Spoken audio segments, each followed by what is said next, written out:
हक नहीं मार्यो ठगाए कस्तु कैसे ठाढ़े मन मतात है अह खुले आम मुर परान लेके जाते हैं अह खुले आम मुर परान लेके जाते हैं।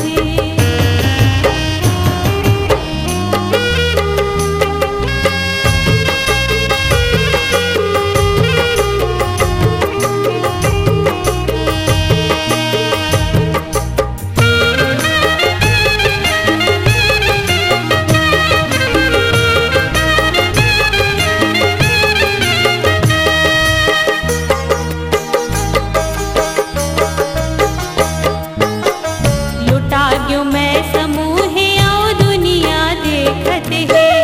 ऊपर ले ताना बाना मोर ऊपर फेंकते हैं माया होगे तोला कहीं के मोल भर माते हैं